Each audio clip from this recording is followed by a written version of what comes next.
Energy Insights on a Saturday morning, and a couple of guests today. Our Energy Insights brought to you by the Southeastern Ohio Oil and Gas Association. Casey Cathcart is with Cathcart Rail, Jesse Roush with Port Authority, and we'll start with you, Casey. I think you're considerably younger than me for perspective for the listeners, but from my standpoint, growing up, wanting to be a part of a railroad, I think is every guy's dream that would be in the 50-plus age like me. And here you are owning the railroad, and maybe you can talk a little bit about how you happen upon this venture. Sure.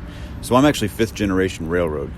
My great-great-grandfather started on the railroad, and every son after that has actually worked on the railroad. My father has 40 years in the rail industry, and 5 years ago we decided to start our own company, and we incorporated Cathcart Rail. We started with railcar repair facilities, and we've grown it now to the Belle Pre-Industrial Parkersburg Railroad. The BIP is the acronym, and across that we own and operate other rail companies. So we collectively employ approximately 200 people across 14 states, but most recently took over the former CSX branch line from Parkersburg up in Relief, Ohio, that serves several pretty major industries in the area: Kraton, America Styrenics, Globe Metallurgical, Orion, Asphalt Materials, and we're working with several other potential customers and potential developments to bring more rail volume to the area, but also create more jobs and more development. All right, Casey Cathcart Rail, and an opportunity, obviously from a Port Authority standpoint. Jesse Roush, talk a little bit about your feelings toward this. Yeah, no, I feel like this is the biggest thing to happen in development around here since they built the original Union Carbide complex, which is now we know as Aramet and Solvay and Amsty. Casey's willingness to get out and talk to folks and figure out how can he help from a service component, bring things in for cheaper, get things out for cheaper. We've not had that sort of relationship along the rail in quite some time. And so I just mentioned to the gentleman standing over there next to the truck that if it wasn't for Casey coming in and taking over the railroad, I'm not sure what we would have worked on in 2020. So it's been great. Yeah, you be careful what you ask for there, Jesse. Nobody knows, right? The executive director at Port Authority, but just think about all that's changed, though, just since you've been in that position here locally. Yes. No, I started in March, so it's been a kind of a crazy year for everybody in a lot of different ways, but we've seen a lot of changes, again, with Casey's operation of the rail, but also just folks willing to make some investments. I feel like there's a lot of pent-up energy about moving forward with things, and we're going to see that break loose very shortly. All right, Cathcart Rail is the business. Casey Cathcart joins us here on Energy Insights, and maybe just for the listeners, we'll try to give them the perspective of this. I think, when we say that when it rolls through West Side, it goes down by Route 7, but can you give us a definitive area of the part that Cathcart owns? Sure. So we connect with the CSX in Parkersburg, West Virginia, in downtown Parkersburg. It runs west toward Kraton, and then right inside Belpre on the other side of the river. It runs north along Highway 7 all the way up to the former AEP power plant where Globe Metallurgical is currently sitting right now. And just for perspective, too, I'll let our listeners know that we're right beside it out here at Route 7 and 550. So in terms of, as we look at this, just from a layman's term, what is it primarily, and this might be a broad answer, but what exactly are you hauling? So as a short-line railroad, we're really focused on every carload. So when you think of the greater rail network, you have the 7 Class 1 railroads that serve as the interstate across the country, and then you have the kind of the county roads and driveways, which are the short-line railroads, which really connect to each of the individual customers. And the way the industry is going is the Class 1 railroads are really getting away from the direct customer contacts, and they're getting rid of the secondary lines, they're getting rid of the branch lines, they're getting rid of the lines that really on a day-to-day basis switch with the customers, because what they want to do is aggregate all of their cars in their major yards and run them to the next major yard and hand them off to the various short lines on that end and let them switch the customers. So what we're doing is we're taking the various products from CSX. It could be plastics, petrochemicals, various aggregates, carbon black and various metals and whatnot, and delivering to the industries along our, call it 50 miles of railroad. Yeah, time flies when you're having fun, which is our time today on Energy Insights. Casey Cathcart with Cathcart Rail. We'll hear more from him over the next couple of weeks. Jesse Roush as well, Executive Director of the Port Authority. Until next week, we thank the Southeastern Ohio Oil and Gas Association. This is Energy Insights.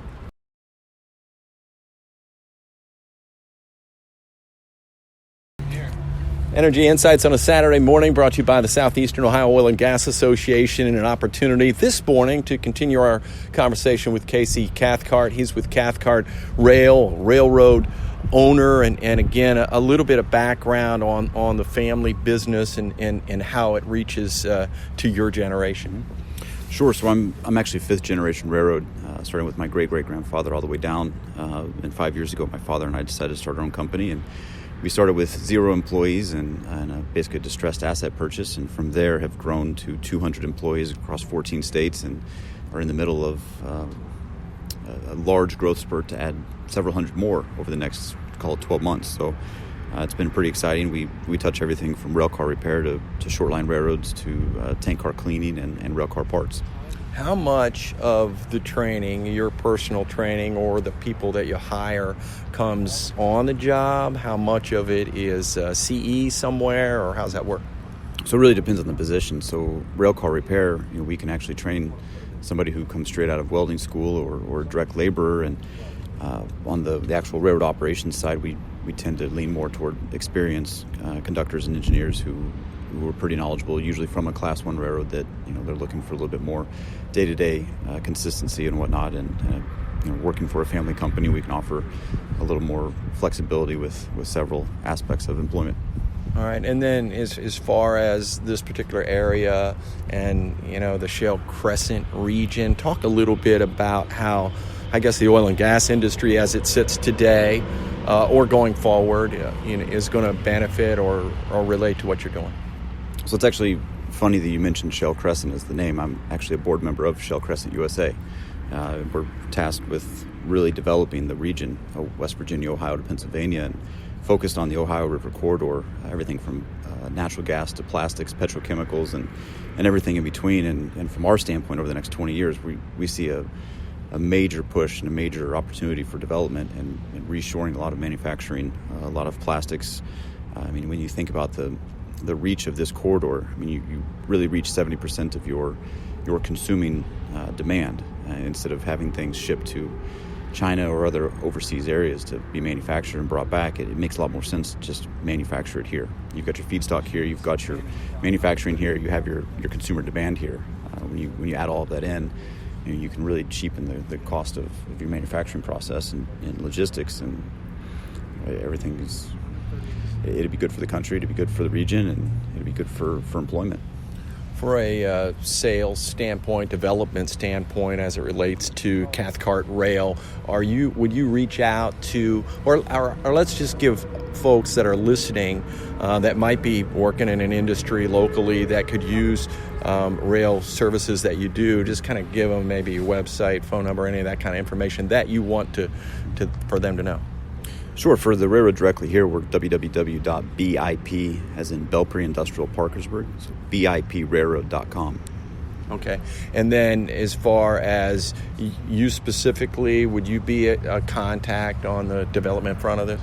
I would, yeah. I'm actually directly involved with all business development in the region, proactively reaching out to several industries to talk about bringing in product or moving product out. And helping cheapen logistics. When you think about rail versus truck, you can fit approximately 4 trucks in a rail car, and you can put 100 rail cars in a train. So your ability to move a lot of product long distances for much cheaper is a real opportunity as compared to trucking. Casey Cathcart is with Cathcart Rail. Final question, and it goes back to, I mentioned it last week, just kind of the moxie of the railroad industry as we look at it from a very, very cool standpoint. But when you look back 5 generations, did you grow up looking at it like, hey man, I'd love to be a part of that? When I was 2 years old, I could name every single railcar type as we went past a railcar yard. I've spent a lot of time in railcar yards. I've spent a lot of time around railroads. I spent a lot of time, just watching trains go by. So, yeah, I always knew I was going to do something in the rail industry. I spent 10 years in finance, actually, in the infrastructure finance side, so focused on rail development and whatnot, and finally started the company with my father 5 years ago. So I always knew it would circle back around, but I went and got some experience elsewhere that seemed to be very beneficial to what we're doing today. Great stuff, and we appreciate it. Well, what we try to do, and we mentioned that we're out actually by the railroad today, so that's the background noise, but we just try to learn something new every day, and our listeners the same way. You've helped us do that today. We appreciate your time. Thank you. All right, Casey Cathcart. Cathcart Rail, Energy Insights, brought to you by the Southeastern Ohio Oil and Gas Association. Thank you for listening to Energy Insights, brought to you by the Southeastern Ohio Oil and Gas Association. Tune in every Saturday morning at 9 a.m. on WMOA Local Radio, JAWS Country, and ESPN Radio, as Johnny Wharf brings you your local and inside perspectives going on in the oil and gas industry right here in the Mid-Ohio Valley.